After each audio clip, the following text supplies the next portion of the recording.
Salut YouTube! Aujourd'hui c'est samedi, et samedi c'est analyse de malware. Aujourd'hui on va voir le challenge Advent of the Relics 1, a call from the museum. Comme vous pouvez le voir, j'ai déjà fait le challenge, mais on va voir ensemble comment trouver les réponses aux questions. La première chose à faire bien sûr c'est de télécharger le fichier zip pour pouvoir faire notre analyse. Une fois qu'on a le fichier zip, on va l'extraire avec 7zip. Le mot de passe c'est hacktheblue. Et dans ce fichier zip, on obtient deux choses. On obtient un email, juste ici, donc .eml, c'est un email, et on obtient ici un PDF qui nous donne des infos sur le challenge et le petit scénario de Hack the Box. Il ne va pas nous intéresser pour répondre aux questions. Donc on va se focus sur le mail et on va tout simplement l'ouvrir avec Outlook. Outlook que je vais utiliser sans compte. Et donc je vais fermer tout ça.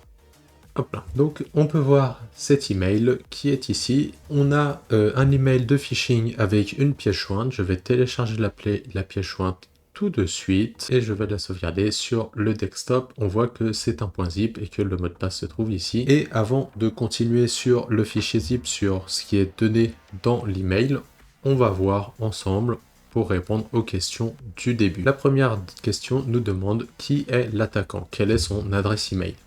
Alors, Outlook n'est pas très pratique puisqu'on ne voit pas tous les headers, donc j'aime bien ouvrir le mail avec Notepad++, histoire d'avoir une vue sur tous les headers du mail. Pour ce qui est de la première question, elle est relativement simple en fait. Son mail, il est juste là, c'est eu-else@ca1e-corp.org. D'ailleurs, à la fin, on peut voir que eu-else@kalecorp.org est différent d'en haut. Donc ça c'est la réponse à la première question. EUELS CA1E-corp.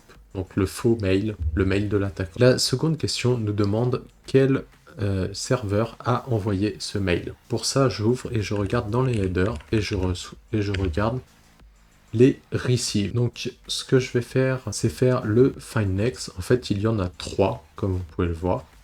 Les trois sont ici, ici et ici. Et si on regarde, donc le plus ancien, c'est là, ça va être le premier serveur par lequel le mail est passé, donc le serveur qui a envoyé le mail. Et on peut voir que le troisième, donc le plus ancien, est le même que le deuxième. Et ça va être la réponse à notre deuxième question, donc PG30293MB, etc., etc. Celui-là, c'est notre serveur. C'est le serveur depuis lequel le mail a été envoyé. La troisième question nous demande le nom du fichier qui est en pièce jointe. Alors, quand on a ouvert le mail, on a vu le nom qui est juste ici, else clearance december archive.zip. Donc c'est ça le nom, tout simplement. On pouvait aussi l'avoir dans les entêtes. Si on descend un petit peu, on a le nom qui va être un peu plus bas, juste là. Donc dans les entêtes, on a juste ici notre en-tête pour le fichier et on a le nom bien sûr du fichier. Pour le reste, on va devoir ouvrir le document qui est joint. Pour la tâche 4, on nous demande quel est le code du document. Alors en fait, on va devoir extraire la pièce jointe pour pouvoir le trouver. Donc dans le mail, je vais récupérer le mot de passe du fichier zip et ici, je vais extraire le fichier zip en utilisant le mot de passe de l'email. On obtient ces deux fichiers-là. Je vais réduire le mail. Donc on a un EU else compliant portal et un else clearance guideline.pdf. Ce fichier-là, on n'a pas l'extension qui apparaît, mais si on avait ouvert l'archive, on aurait vu que ce fichier est un .lnk. Donc c'est un lien vers quelque chose. La question 4, pour revenir à notre question, c'est le code du document. Tout simplement, on va ouvrir le document PDF et on va trouver le code en haut du PDF EU-HMU-24X. Donc on a le code qui est juste ici. Pour les questions suivantes, on va devoir analyser ce fichier LNK, ce fichier de lien. Pour l'analyser, il existe plein de manières différentes. Habituellement, j'utilise le Zimmerman Tool pour ça, mais il s'est passé quelque chose d'assez bizarre et je n'avais pas la totalité des informations lorsque je l'analysais avec les outils traditionnels. Donc ce que je vais faire, c'est déjà vous montrer en fait où sont les informations. Lorsqu'on clique sur les propriétés, nous avons ici, dans la fenêtre Target, on a la totalité des arguments en fait de la cible du lien. Et comme vous pouvez voir, la cible du lien, bah, c'est un script Windows PowerShell. Donc ici, on a tout un script Windows PowerShell. Comme vous pouvez le voir, on ne l'a pas en entier. La totalité, tous les outils que j'ai utilisés, à chaque fois, ils ne me montraient pas la totalité du code PowerShell ciblé par ce fichier lien. Donc ce que j'ai fait, c'est que je vais faire en fait un simple strings dessus, strings 64 que je vais utiliser. Ah, il faut que je me décale dans le bureau déjà. Et ensuite, je vais faire mon strings 64 sur mon EU else.lnk. Et ici, je vais récupérer la totalité des chaînes de caractères présentes dans ce fichier-là. Et on peut voir juste ici que j'ai tout le code, en fait tout le PowerShell qui est affiché juste là. Donc je vais le copier-coller dans Cyberchef. Donc là, je l'ai copié, je vais sur Cyberchef, je l'insère juste ici. Alors, il n'est pas hyper beau, mais c'est pas grave. Ce qu'on va faire, c'est qu'on va utiliser la recette de Generic Code Beautify pour essayer de le rendre un peu plus beau. Et ça ne marche pas du tout.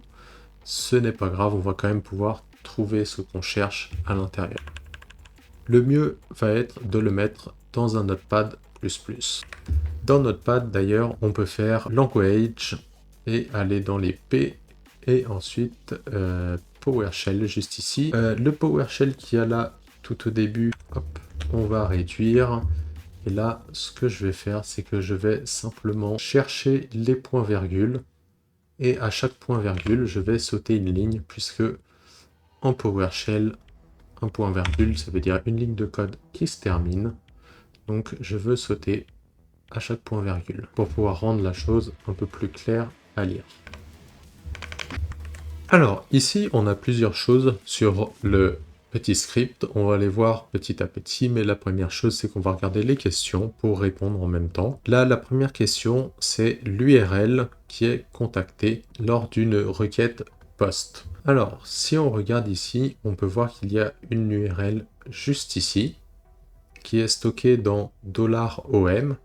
Et si on regarde un peu plus bas où $OM est réutilisé, elle est réutilisée juste ici, et elle est réutilisée avec l'argument -méthode post. Donc c'est très probablement, enfin c'est même sûr et certain que c'est cette URL-là qui est utilisée pour faire des requêtes post. Là, ce qu'on peut faire, c'est qu'on peut faire un URL bcode, puisqu'on voit qu'il y a le %3a, %2f, ça c'est encodé pour les URL, et on obtient juste ici la réponse à la question, donc c'est-à-dire l'URL qui est contactée via une requête post, v1/checkin. Et si on regarde, c'est bien v1/checkin. Ensuite, on nous dit que le script envoie 3 informations via la requête post. Quelle est la clé de registre depuis laquelle est récupérée la dernière de ces informations? Donc là, on peut regarder ici la fameuse requête post, ce qu'elle va envoyer. On voit qu'elle envoie le corps qui est stocké dans un variable $pp. Ok, et là, j'avais oublié de sauter une ligne juste ici. C'est un peu plus clair comme ça. On voit que le corps de la requête est dans la variable $pp. Dans la variable pp, on voit qu'il y a tout ça. Et donc, on a un u égale $AX, D égale $BZ et G égale $MW. Donc ça, c'est les 3 informations qui sont envoyées via la requête post.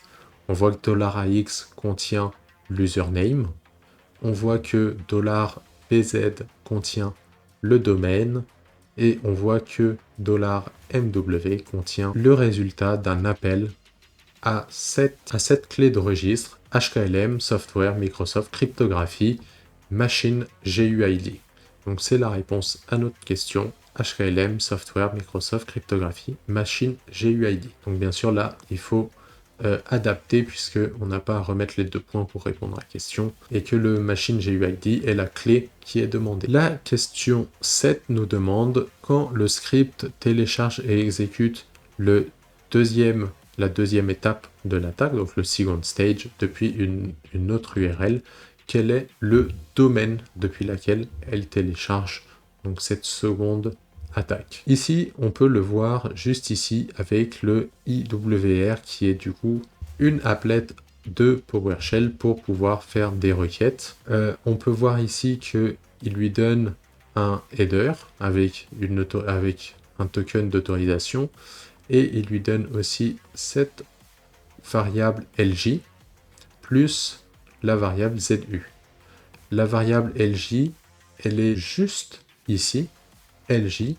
On a de nouveau une URL qui est encodée du coup en URL et qu'on va pouvoir décoder très facilement comme ceci et on obtient comme ça la requête, en fait le nom de domaine qui est requêté à la fin du PowerShell.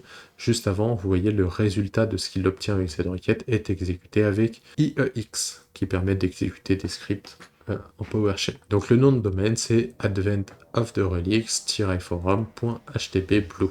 Donc c'est bien ce qu'on a ici, Advent of the Relics Forum HTTP. La dernière question nous demande de retrouver les credentials qui ont été utilisés pour avoir le deuxième stage. Donc là, quand on regarde ici notre requête qui récupère le second stage et l'exécute, on voit qu'il y a un argument headers et que des headers lui sont passés pour pouvoir se connecter et récupérer le second stage. Les headers sont stockés dans HD.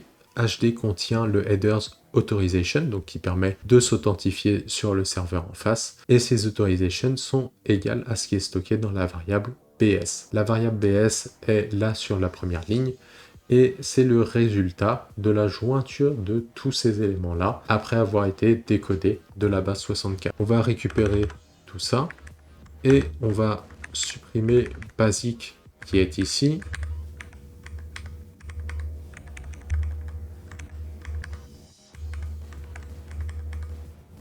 Ici, on a récupéré donc les credentials qui doivent être donnés après l'authentification basique qui est utilisée. Là, simplement, elles ont l'air d'être encodées en base 64. Donc, on va faire un base 64 décodage. Et on a juste ici l'utilisateur svctemp et son mot de passe snowblackout 2026. Donc, qui sont bien les éléments que l'on recherchait. C'est tout pour aujourd'hui, un petit challenge très facile d'analyse de malware. Petit malware donc distribué par phishing et avec un PowerShell caché à l'intérieur d'un lien pour pouvoir télécharger un second stage et envoyer des informations à un C2. J'espère que cette vidéo vous a plu. Si vous voulez voir plus d'analyse de malware, n'hésitez pas à vous abonner. N'hésitez pas à me dire ce que vous avez pensé de la vidéo en commentaire, mettre un pouce si vous avez aimé. Dans tous les cas, restez safe et je vous dis à la prochaine.